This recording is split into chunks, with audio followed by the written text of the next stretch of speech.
Não é incomum que uma série enfrente algumas dores de crescimento da primeira para a segunda temporada, especialmente se a temporada inaugural foi extraordinária, como foi a de Ruptura ou Severance da Apple TV Plus. O desafio dos criadores de corresponder ao que eles mesmos propuseram é ainda maior na segunda temporada, quando a série parte de um conceito tão forte, tão específico e totalmente original, como é no caso de Ruptura. Se a temporada de confirmação, que é o que é uma segunda temporada, não corresponder ao que foi proposto, não se mantiver firmemente dentro do rigor desse conceito, o caldo desanda. No caso de Ruptura, a segunda temporada não só aprofunda esse conceito, como explora muitas das ramificações dele. Agora, tudo fica muito mais complicado ainda quando, apesar de todas essas características, a série ganha a gente numa primeira temporada por causa dos personagens, por causa do drama deles e pela maneira como esse drama ressoa no espectador. Isso foi o que me ganhou completamente na primeira temporada de Ruptura. E é, para mim, pelo menos, o que falta muitas vezes na segunda temporada.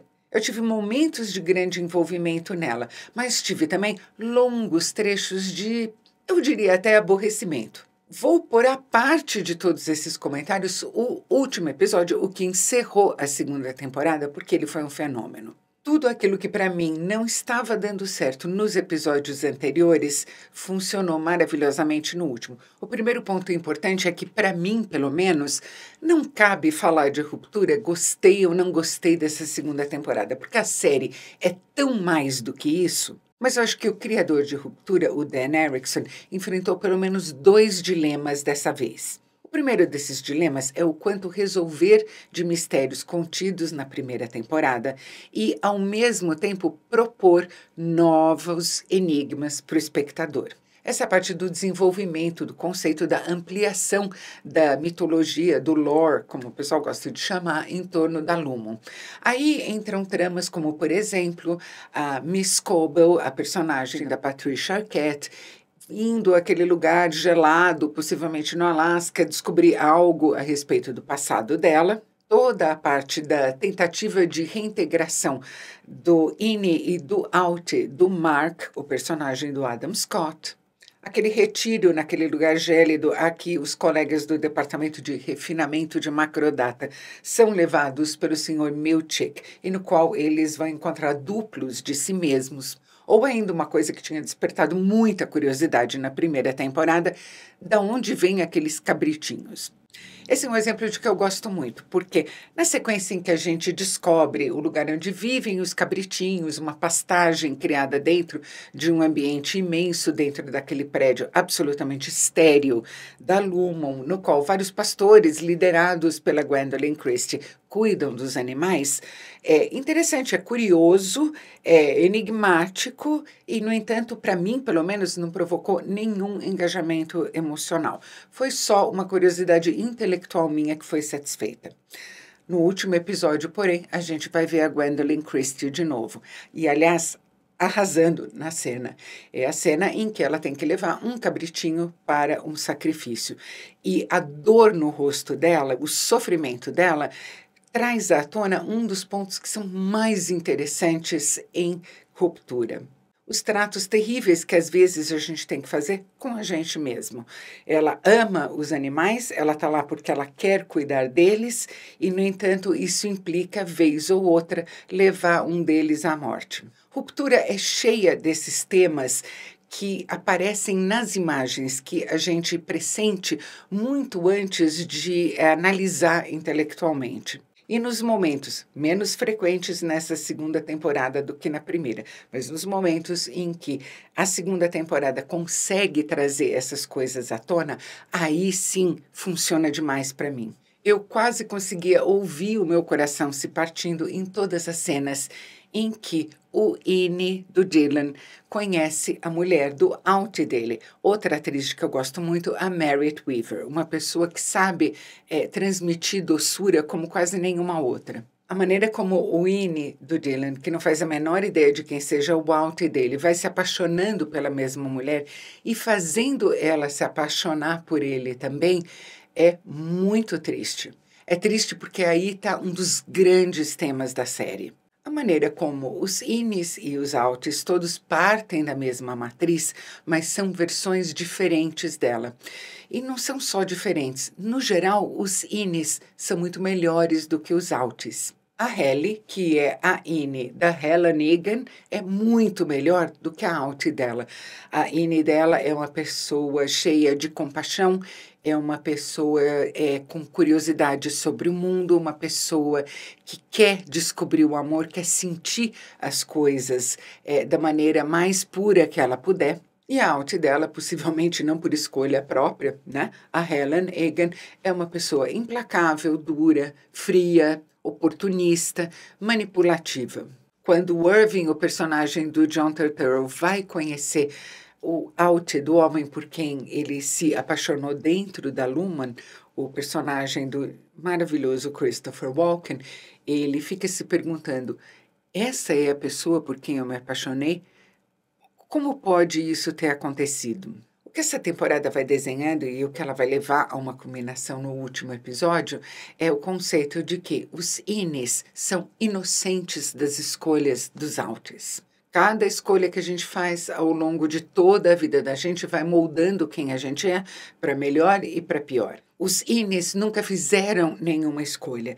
Eles existem ali num estado de inocência. Eles são quase como tábulas rasas. E eles são uma amostra do que a gente poderia ser se a gente não passasse a vida perseguindo coisas, às vezes por necessidade, outras vezes por uma combinação de fatores. A gente cai numa armadilha e não sabe como sair dela, mas coisas que, no final, não têm importância real. Coisas materiais, ilusões do que deveria ser a felicidade, a necessidade de impressionar os outros, de projetar uma imagem. Ou, no caso de uma parte muito grande da população do planeta, aquela morte lenta que a gente sofre a cada dia em que a gente vai para um trabalho que não traz absolutamente nada para a gente, embora seja indispensável para a nossa vida. Eu não sabia disso quando eu fiz o vídeo da primeira temporada, mas o Dan Erickson e o Ben Stiller, que produz e dirige muitos episódios, tanto da primeira temporada quanto da segunda,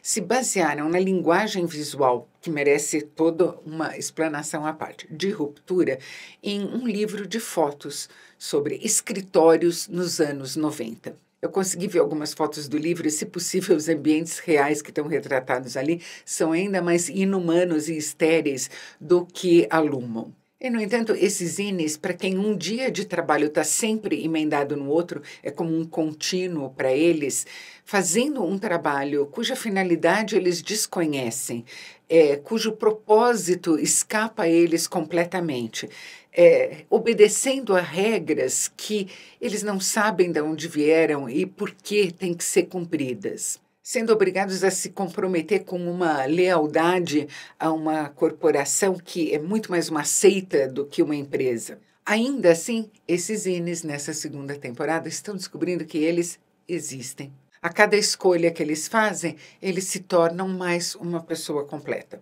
E percebendo-se pessoas, eles percebem que eles têm também direito a algumas das coisas que qualquer ser humano tenta encontrar na vida. Realização, amor, um sentido na existência. O que eu acho mais formidável em Ruptura é como, na combinação do conceito, do roteiro, das interpretações, da linguagem visual, o que a série desperta na gente é uma memória emocional. Nem todas as pessoas que sentem ruptura bater fundo nelas tiveram alguma experiência profissional ou alguma experiência de vida que se assemelhe ao que está acontecendo ali. Muitas pessoas têm essa experiência, outras não. E, no entanto, ecoa nelas tão forte quanto nas outras. Porque o que a série faz, principalmente quando ela não coloca nada em palavras, o que é o grande trunfo dela, é ativar essa sensação que os personagens têm, essas sensações. Principalmente as sensações que a gente tem naqueles dias em que a gente não consegue compreender o que é a vida. Por que a gente está vivendo como está vivendo? Para quê?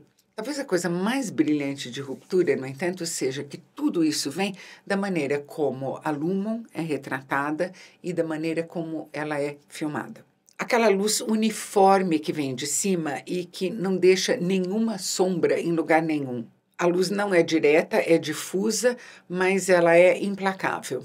Aquele labirinto de corredores brancos, imensos, totalmente iguais entre si, e a forma como toda a história gera asfixia, principalmente por causa da maneira como Ruptura usa o espaço negativo.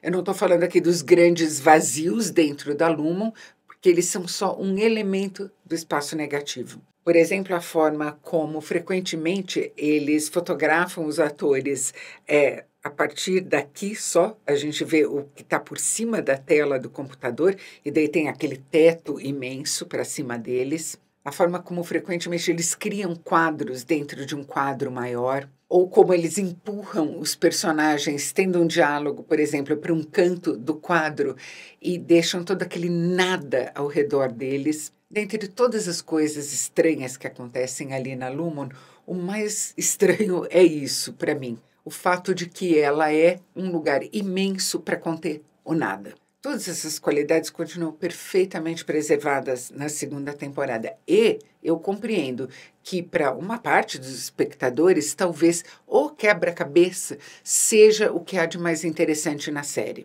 Não para mim. E por isso que eu digo que, para mim, a segunda temporada pecou em se deter muito mais na forma das coisas do que naquilo que elas significam dentro do conceito que o próprio Dan Erickson criou. Eu acho que nessa segunda temporada a série se enamorou demais do estranhamento e da dissonância que ela é capaz de criar e apunhalou o coração da gente menos do que ela deveria ou do que poderia.